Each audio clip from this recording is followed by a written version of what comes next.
All right, me and Ella are getting ready to finish up this Silvertone radio, farm radio, and we're going to jump in. We ended with discovering that the tubes were all bad, or all three of the four were bad, and then we also knew that it was full of paper caps. So we need to get the caps replaced, and we need to get the tubes replaced. So where we're picking up here now is that we're going to do a recap, and I'm going to go through that step by step because several of you have asked for some help with recapping old stuff, and I know there's 1,000 videos out there. So if you're not interested in that, just jump ahead a little further into where we replace the tubes and other kind of stuff. But I hope you enjoy this video on the continuation part 2 and the finish of repairing the Silvertone farm radio. Right, Ella? Okay, we're getting ready to change the caps on the farm radio, and we've got stock of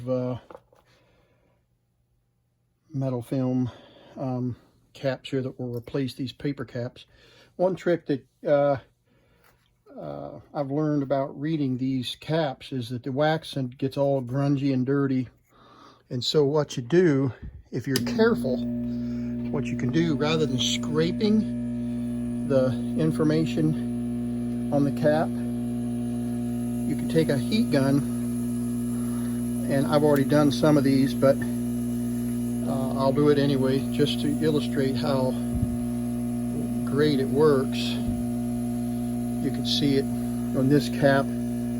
Can't read all of that information, and you take and just gently run the heat gun over the surface, and it'll blow the wax off and clean so that you can read the letters, and you can see there what a difference it makes.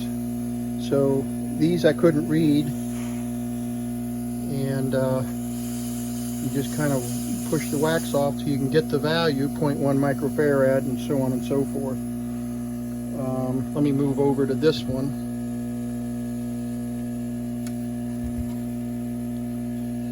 You can tell that it's like a 0.5, but if you're not sure, you can, there, see the difference?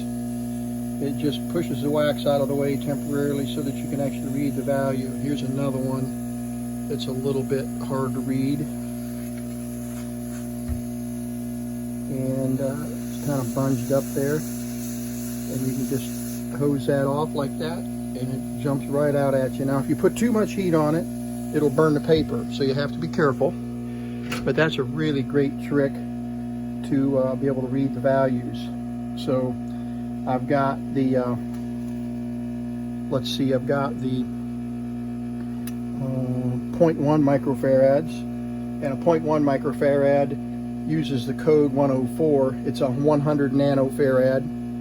So I've got the 104s here. There's at least 3. Let's see, 1, 2, 3. Yeah, 3 of them for so a 104 code. And then the 0.5 microfarad will use a 0.47, and that's 474.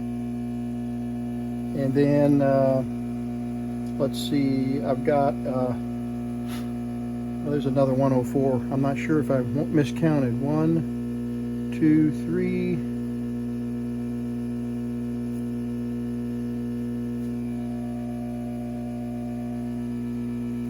Well, I guess that's it. So I don't need that one. Sorry, that let me turn the hot air off. That'll take a minute to cool off. There we go. And let's see, so we need a 0.003. Now 0.003, the closest we can come to that would be like a 0.0033, and that's a 332.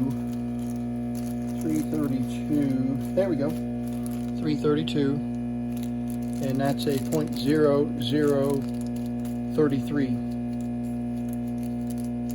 So we've got, let's see, we've got 1, 2, 3 of those,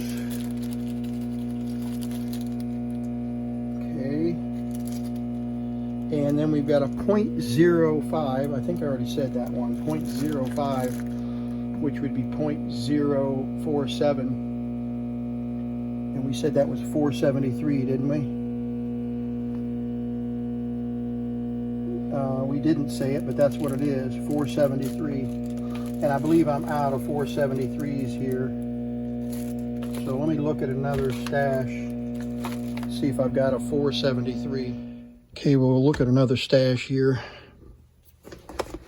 and see if we've got a 473, which is a 0.047. So that'll satisfy that 0.05.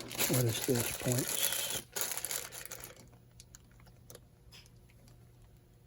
0.334.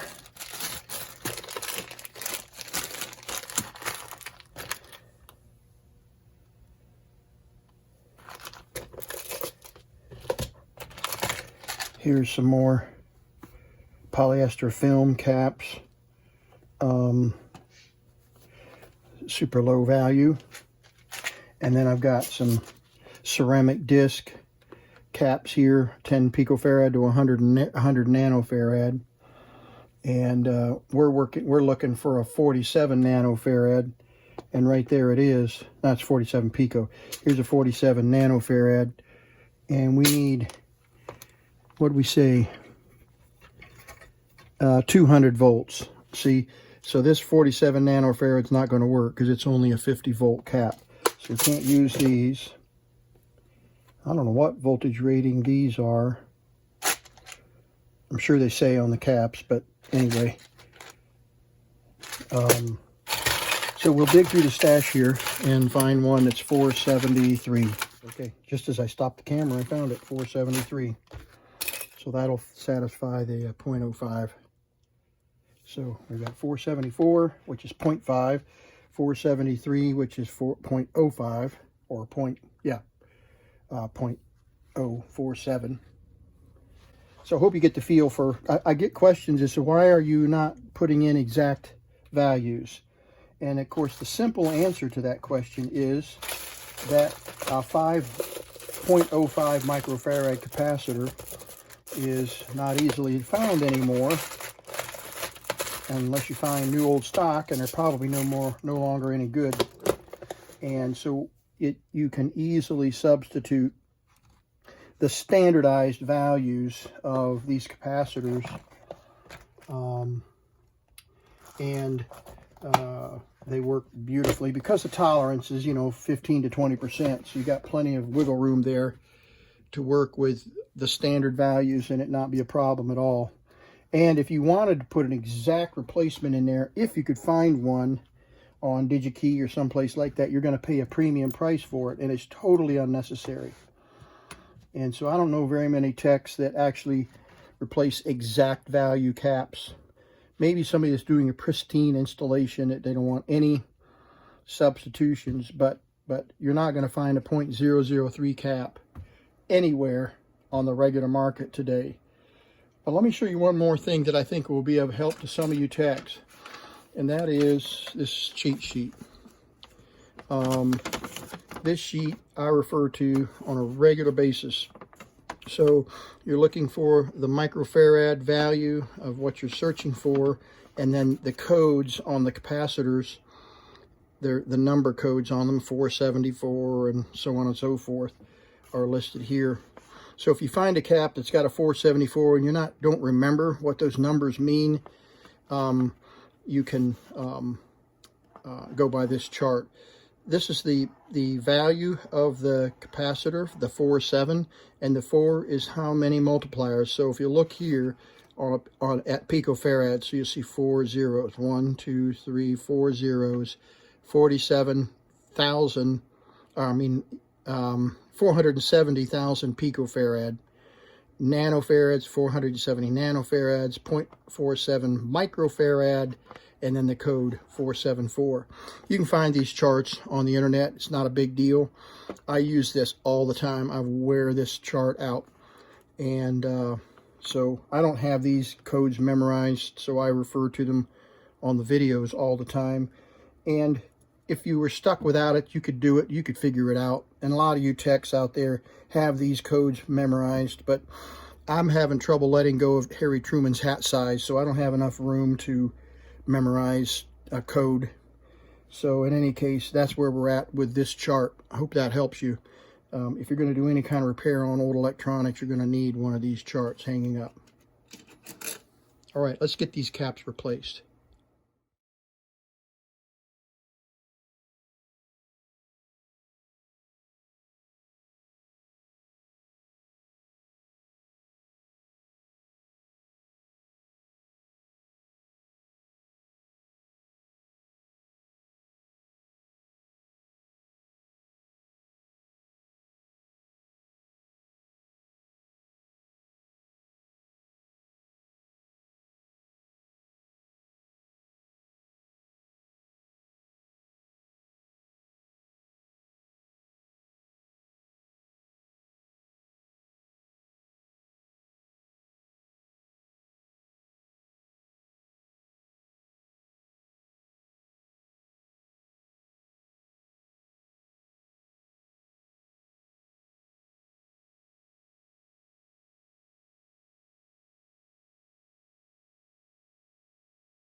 Another thing about replacing caps is that you don't want to be moving components around big time. Some components, it doesn't matter. When you start moving things around, wires and stuff, if you move them out of the way, you need to put them back where they were. And one of the main reasons for that is that there's an alignment, there might be an alignment issue with moving stuff around. So if you move something out of the way, you need to put them back in where you found them the best you can. And these old AM radios, it's not super critical, but it does make a difference in some cases.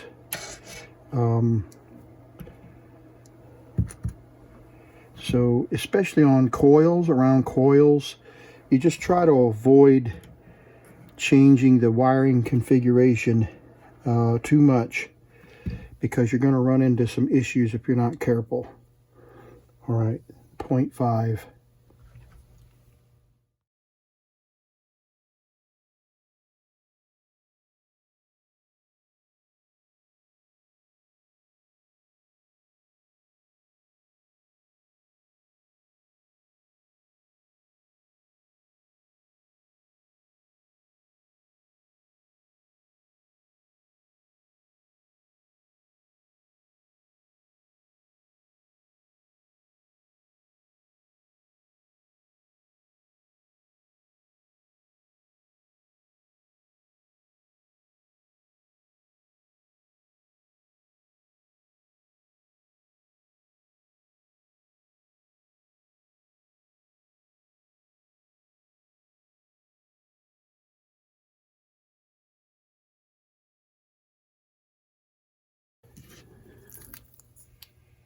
Here we go.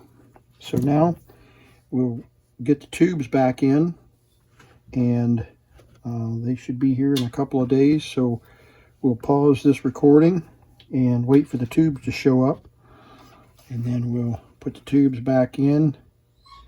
All right, well, we just got the package today from our tube man, and so not much special about opening a box of tubes, except that I wanted you to see what I ordered here. The tubes, new old stock. This guy is tube reseller, and these are new old stock tubes here. $5 a piece. And very pleased that I got new old stock. Got the boxes and everything. Pretty cool, huh?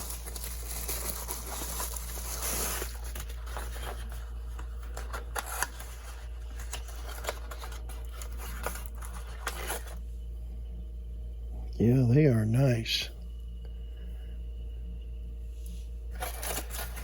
Okay. So we'll replace these.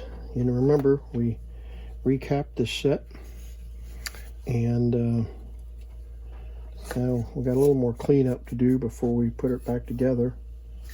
But we'll do that. And then get the tubes put in. I've got the power connected to the battery eliminator. And you may recall we selected 4.5 volts here and 67 volts. So that's ready to go. We're ready to fire up. So let's get the tubes put in and see what we have.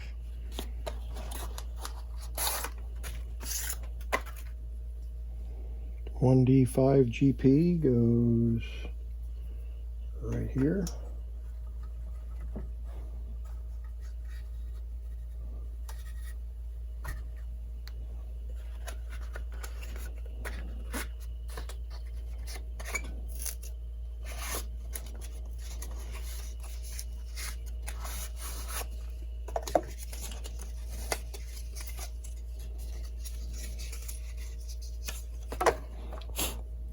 One C7 goes right here.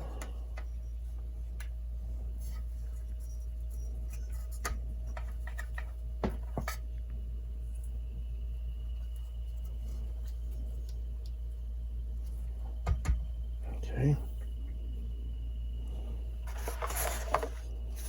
One G5. Now this is 1F7G.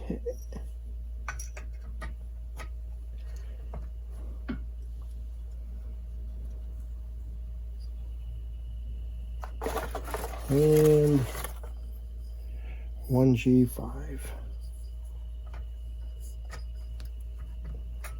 Alrighty.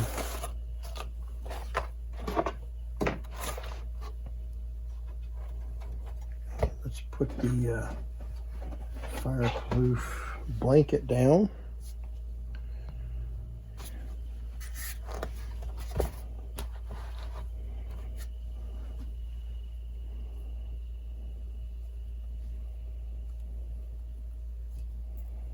Okay, double check our settings here. A+, which is green, which is C+,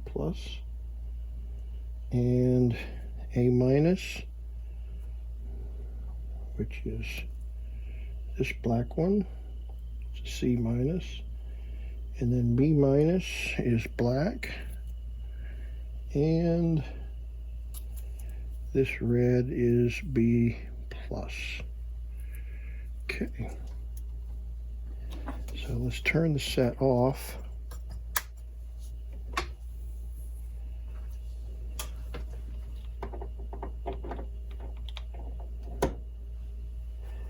And see what we get.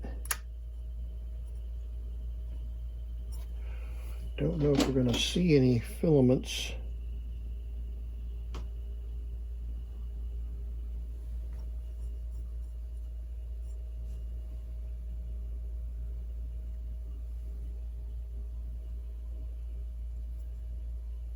Oh, I got to put the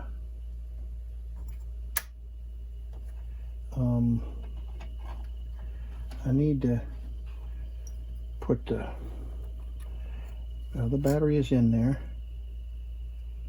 All right, what we need to do is track down the 4.5 volts to IG7, which bridges over to IG5. So let's check and see if we have power to IG7. So let's pull out IG5, which is the output tube. And that tube is this one. We're going to pull this one out, and we should be able to see 4.5 volts through the filament, and at least get 4.5 volts to that filament. So let's see if that is the tube that is offending. Nope, still goes to 0. So that tube is out of the circuit. So let's pull the IG7 out. The IG7 is this one.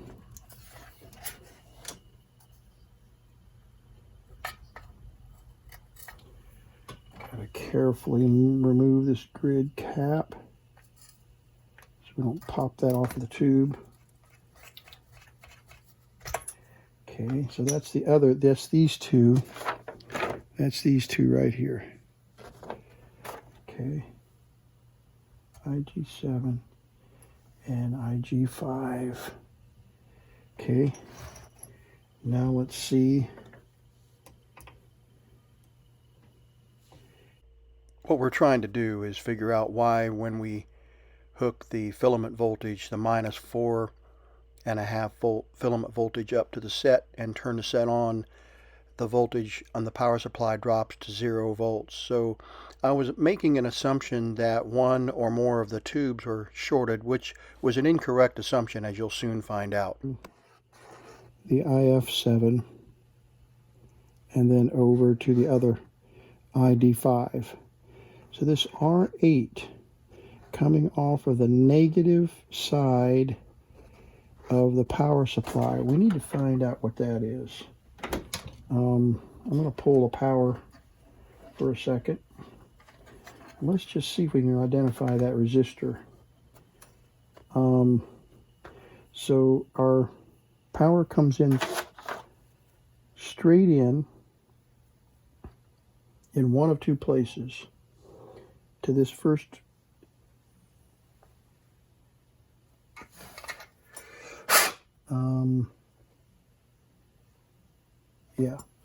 to this first filament, directly to the filament of, that's, the power comes up here directly to the filament of the IG7, which is this tube, this IG7, and then it bridges across and goes over directly to the filament of the IG5. Okay, so we know that. All right, but before that wire also goes to through a resistor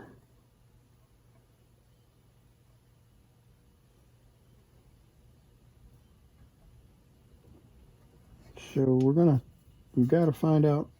There's the power lead. There's that resistor. And that's 10 something. Black, black, or brown, black, black. And it goes to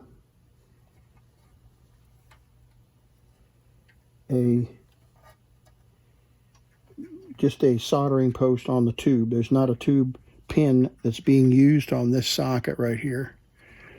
And it comes around, this wire comes around and comes to the filament.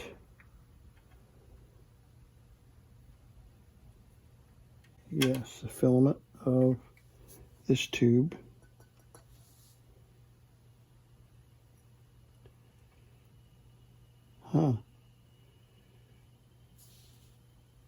and then comes to the filament on this tube, and then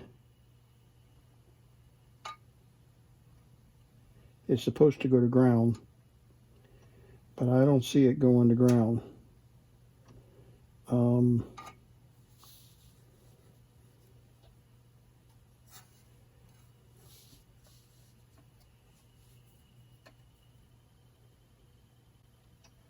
Oh wait, yeah, there it is, right there.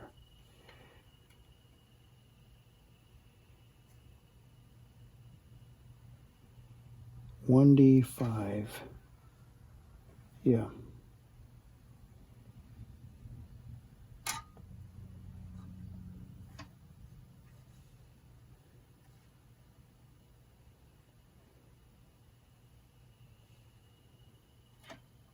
Yeah, there's the ground. Here's ground. And there's a lead jumpering over to ground.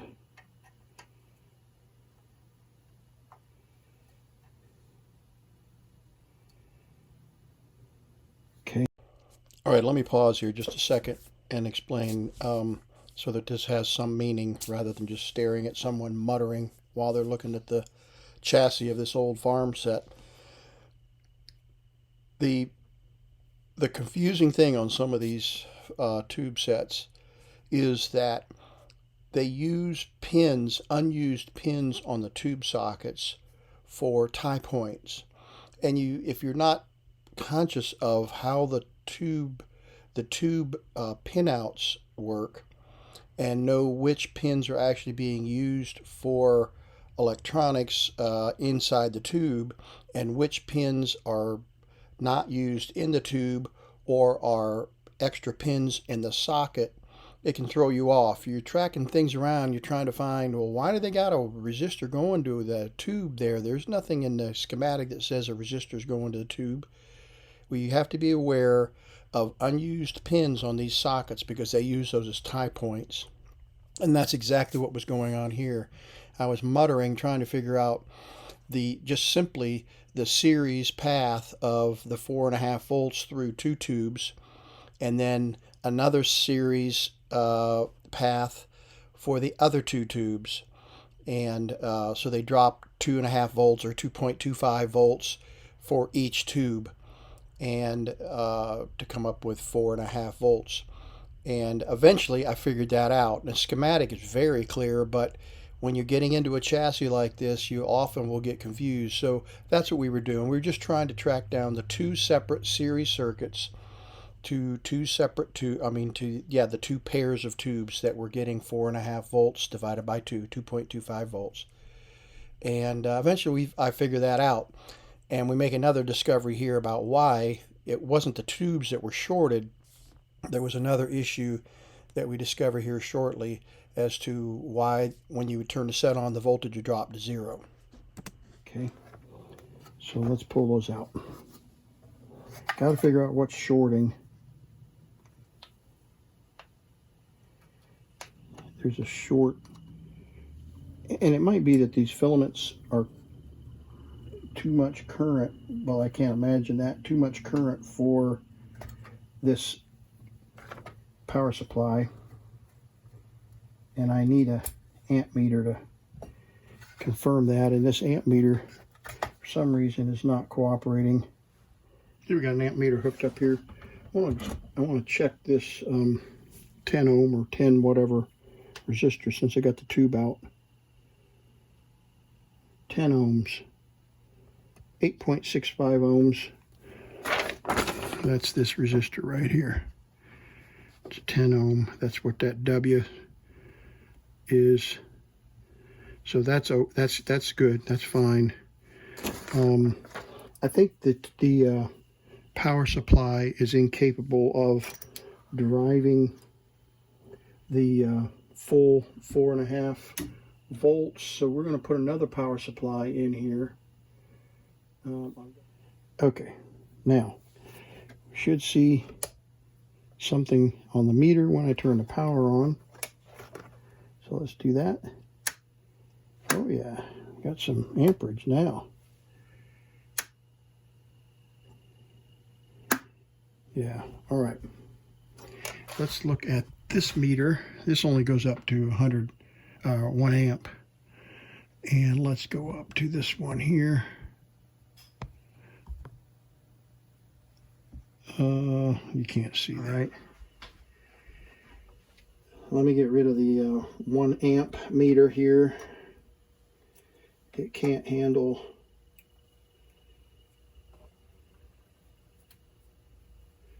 a full, oops. Yeah, it can't handle a full amp. Okay. So there's A plus and A minus. All right, I've got A plus and A minus hooked up to the unit, and I'm going to turn it on now.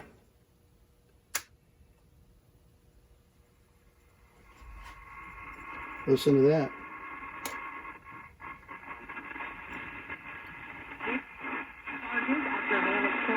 No antenna. All right, so we're pulling 200 milliamps. All right, so now that we've seen that, let's get back on the radio.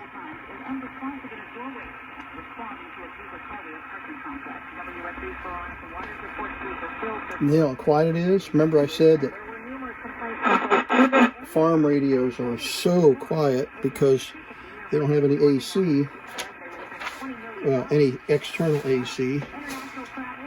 Let's get a little antenna over here.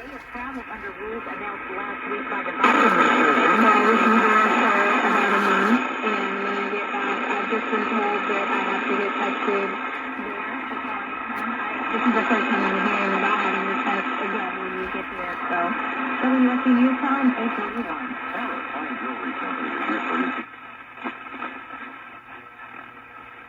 Now remember, we're in a Faraday cage in here, so if we get any channels, it'll be a miracle.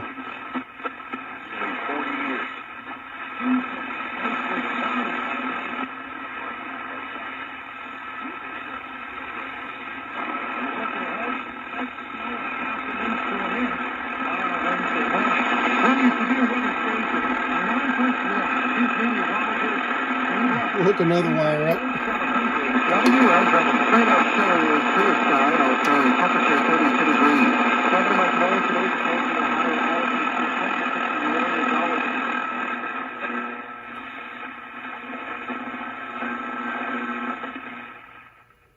Okay, so beautiful, beautiful. So the set is drawing 200 milliamps on the power supply, and so this power supply over here is incapable of delivering that kind of current on this C plus. This A battery can handle a lot more than that, but since it only does 2 or 1.5 volts, actually, you know what? Now that I think about it, I think I can set that one to 4 volts. Let me just fiddle with this just a second here while I got you on camera. Let's hook the meter up to, we'll turn this off. Let's hook the meter up to these leads here. Well, it says it's set at 5 volts now. Okay. That's good to know. Let's adjust it here. No. Yeah, it's supposed to be 5 volts.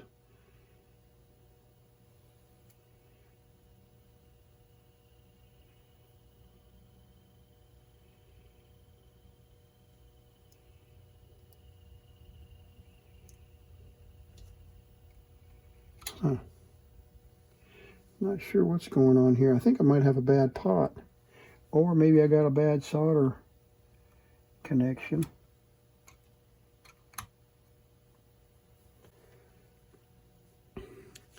Let me get up here, zoom out, and get on the meter so you can see what I'm doing here. I've got the leads on Got a stink bug up here flying around. And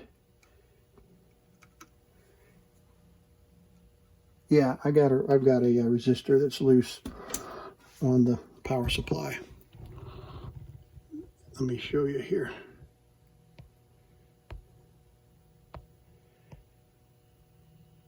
Yeah, there's a resistor right in there that's loose. So let's unplug that. And let's get this resistor soldered in here. And maybe we can get some decent power off of this this supply, enough to drive those tubes. I wondered what was going on there, and that explains it. So I tell you, question your assumptions, right? Question your assumptions. There we go. All right, now let's see if we actually have 5 volts. Oops. Just dumped my solder wick, sponge, or whatever it's called. Let's plug the meter in. Oh, now we got 7 volts. All right, so let's bump it down to 4.5.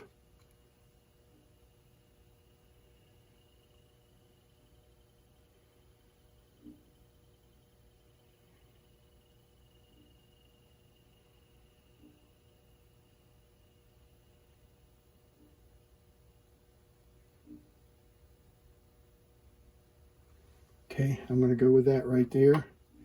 There's 4.5 volts.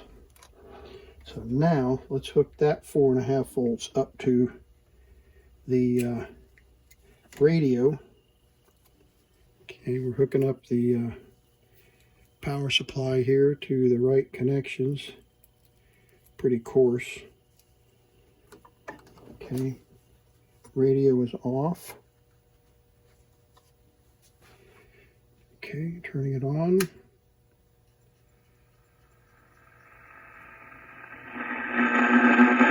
There we go. Alright, let's make sure. Check the power. 4.5 volts. That's good.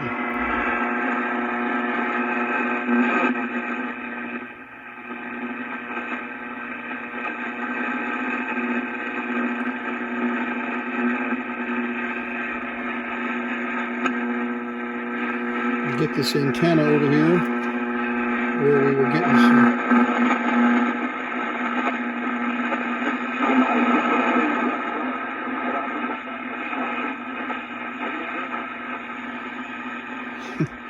my little visitor here, and the speaker is doing beautifully.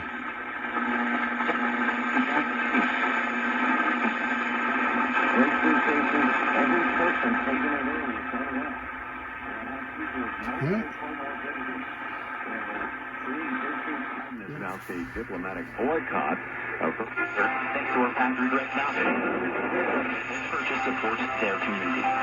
Visit an OMS location now. Human rights athletes murdered after white shopkeeper Carolyn Dunham claimed GreenbrookTMS.com. That's GreenbrookTMS. A lot of back after these messages. This interview comes pretty quickly. Great piece about where he came from, Russell, Kansas, small town.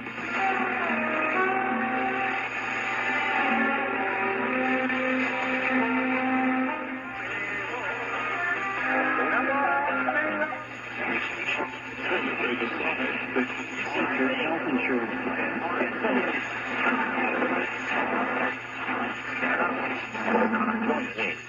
It's Tuesday, December 7th, birthday of both Johnny Bench and Larry Bird. Good company. Complete reactions. Offer ends January 1st. Visit Staples.com. Very, very good selectivity. Very tight. Athletes murdered after white shopkeeper Carolyn Dunham claimed One of the things I'd like to do is to confirm 2 current readings of the radio. The first one I want to confirm is the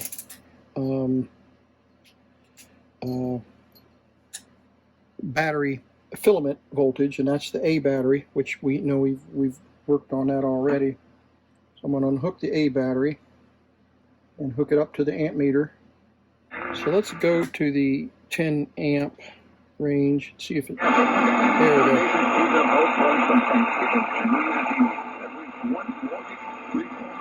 Okay, so 190 milliamps. I think the meter up here that we saw earlier was, oh, turn the wrong knob.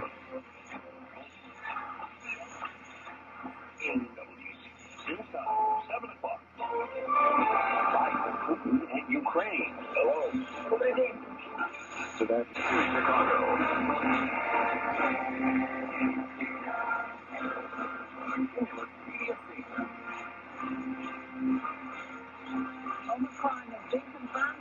Okay, Chicago. So from North Carolina to Chicago is a pretty good haul for AM radio. Anyway, 190 milliamps at 4.5 volts. So we could put together a 4.5 volt pack and at around 600 milliamps, and that would carry this for a couple of hours. And so now let's check the 67 volt battery and see what kind of current it's carrying. So we'll just jump right in here. And let's see this. Yeah, we can do that. There we go. Here we go. That's the 67.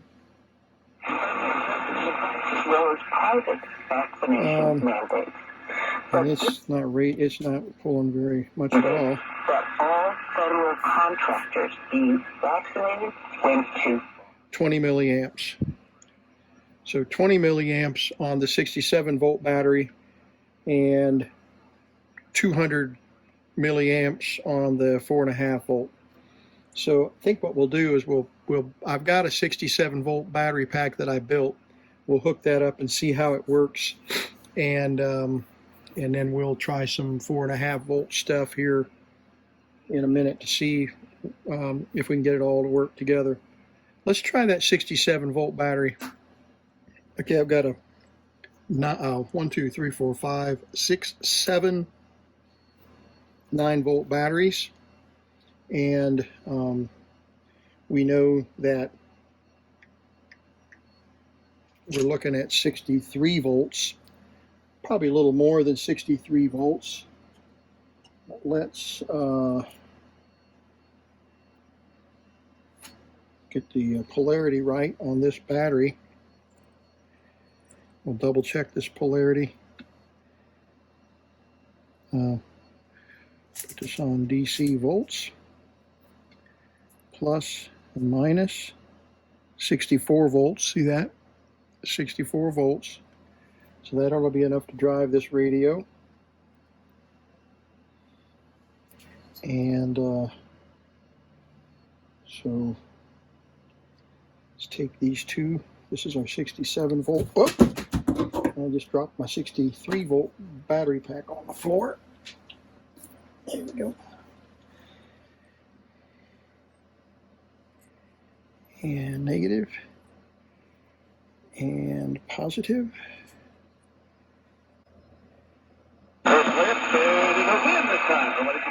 Working great off this 63.5 volt, and that'll last a long time on at 20 milliamps.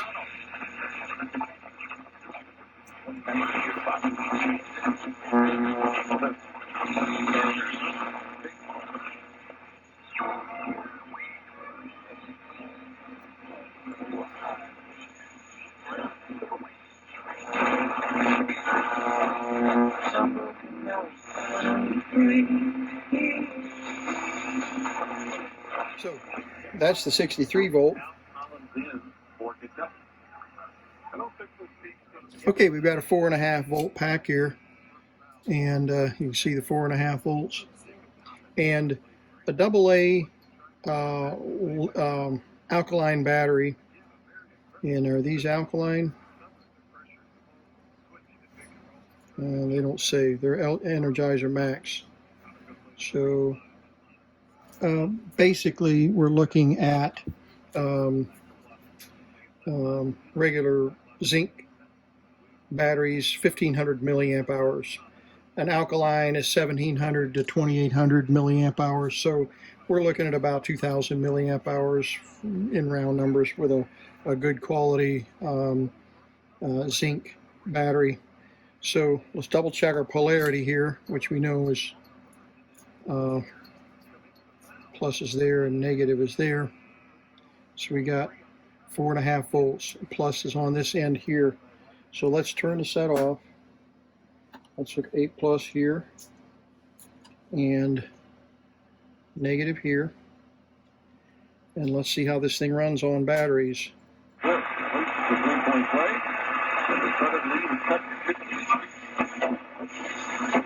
Keep electing them in the spare later. So it's running great on all batteries.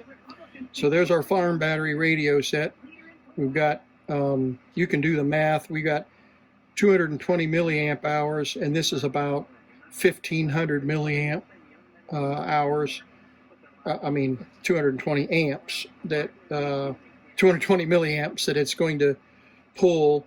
So if we take those down to 0, which we're not going to have enough to run the set, but if we were to pull these all the way down to 0, you can put 220 milliamps into 1500, and let's just do that since I don't do math in my head anymore. 1500 divided by 220, 6 hours, 6.5 hours if we take it all the way to 0. So if we got half the voltage out of this pack and the radio still worked, And what's the limit of cost more? we'd get 3 or 4 hours out of this pack. And this will last for just about forever at 20 milliamps. And because this pack is, these run, I've forgotten what a 9-volt battery, milliamp hours are in a 9-volt battery, but obviously at that low power, we're going to get plenty of radio power. So we're running straight on batteries right now. Okay.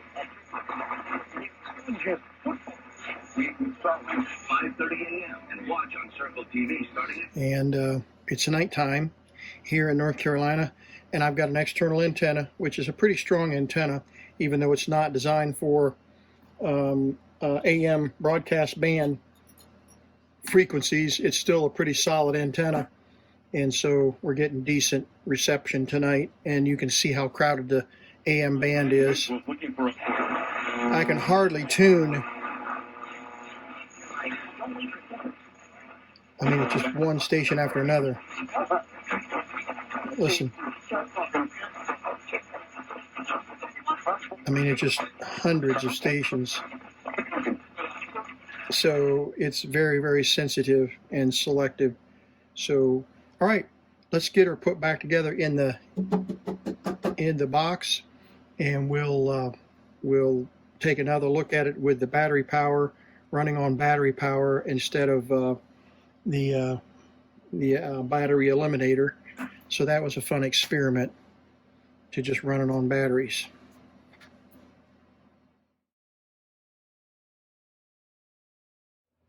Okay, you remember that we mentioned that this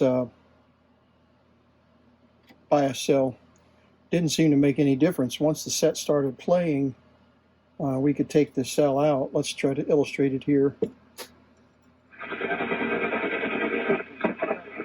We get a station.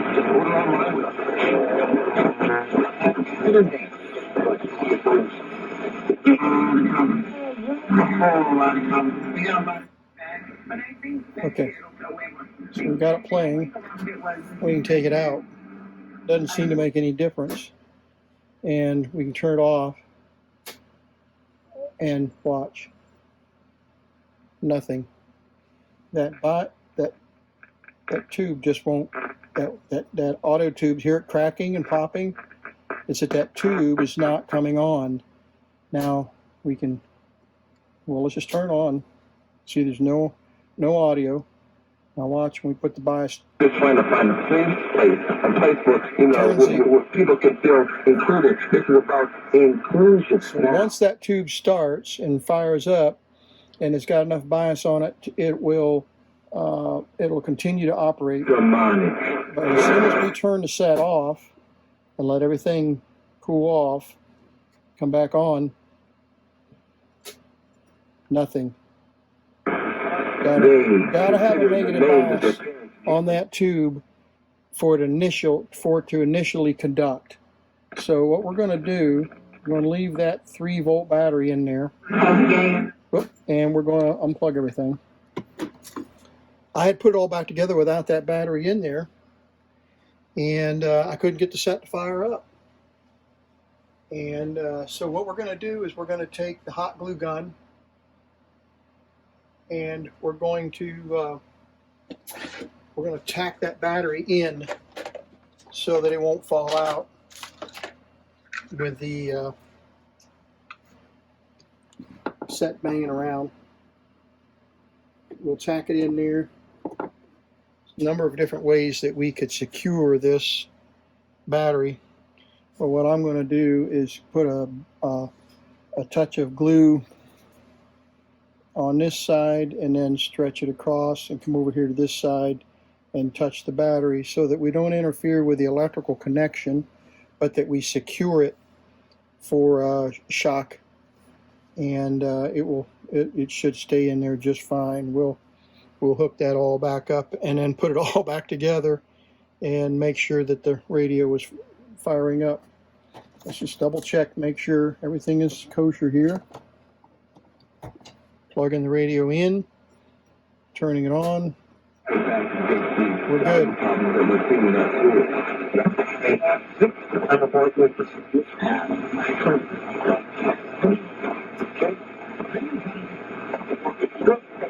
Steve Scott. Here are 3 things to know at 7:45. Number 1, the White House says President Biden expressed deep concerns over Ukraine in the 2 hours. Okay. Let's let this hot glue gun get going, and we'll glue it in.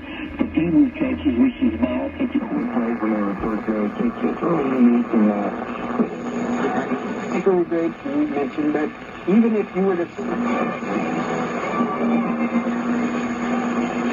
It's time to chew on the paper.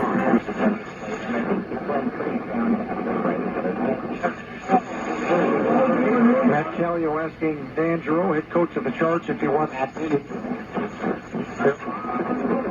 Democrats founded it. Now, they'll...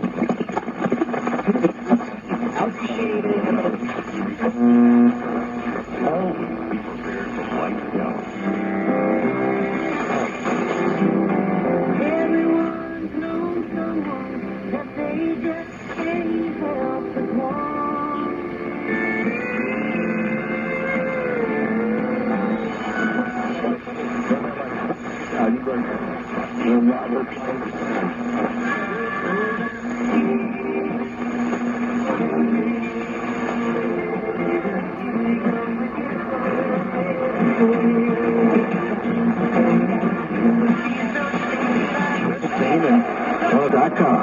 The Big Blue Dream is alive at Kentucky. You can count on the Cats to deliver the best basketball possible. You can also count on Wells Printing Company and avid supporters who can.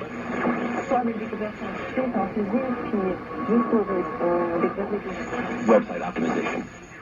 Is hurt in a car accident. Progressive pays up to $1,000 in vet expenses with...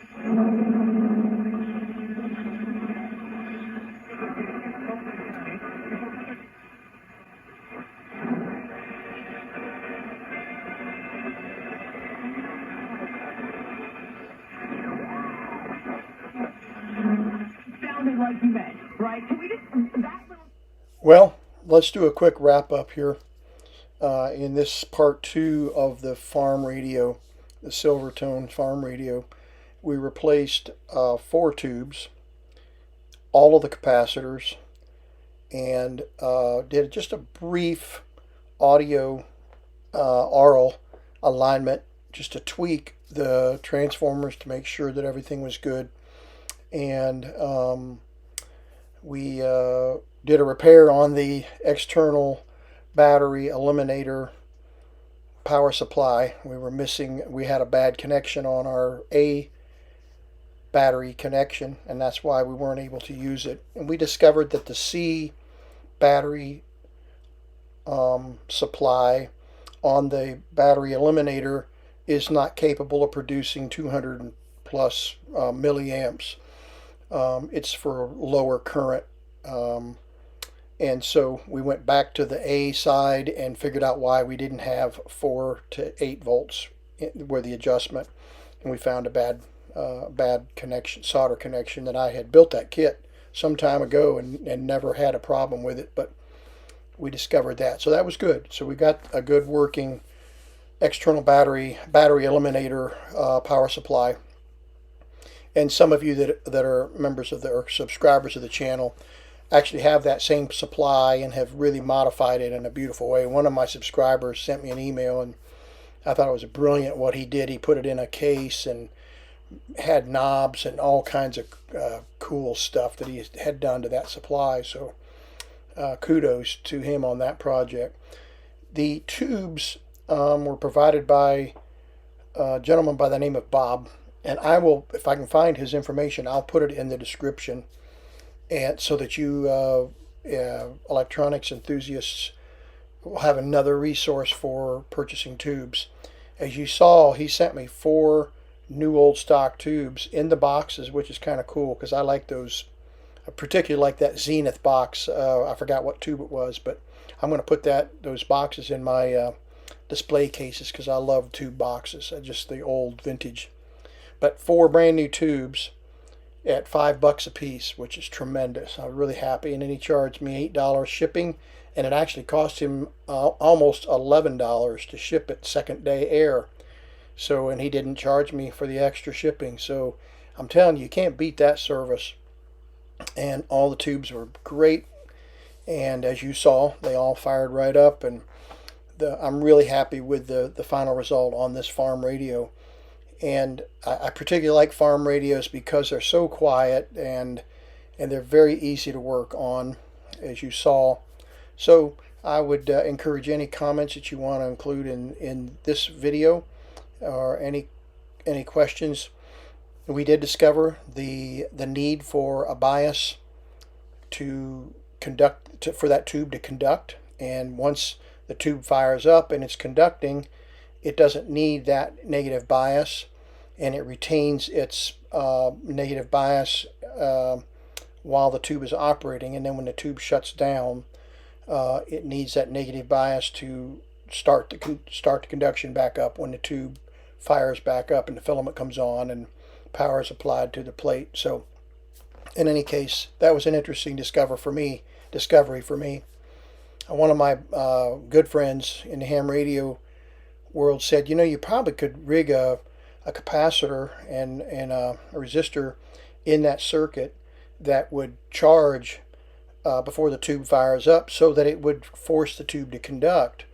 And I think he's right. I'm really surprised that the designers didn't incorporate that in this design, but there may have been a reason why they didn't do it. It's a little bit peculiar to get a negative voltage, because there's 4.5 volts positive on that rail, if you remember the schematic, and then they flip the battery around and make it a negative 4.5 volts. In any case, it's works great for a farm radio. And with my external antenna here in the shack, I used a 75-80 meter antenna, and of course the AM band is just below 160 meters, and so probably around, I don't know, what would that be, 180 meters, something like that. In any case, with an even better antenna, this radio wouldn't, would be overloaded probably. So again, thank you for watching the channel. Hope you enjoyed this particular video. I'm on vacation now for the next several days through the holidays. We'll be celebrating Christmas here in the U.S., in a couple of weeks, and I've got a couple of weeks now off, so I'm going to be working on some other videos and hopefully get something else published during the holidays for our enjoyment. Okay? All the best to you. Merry Christmas 2021, and may the Lord bless you in all of your endeavors.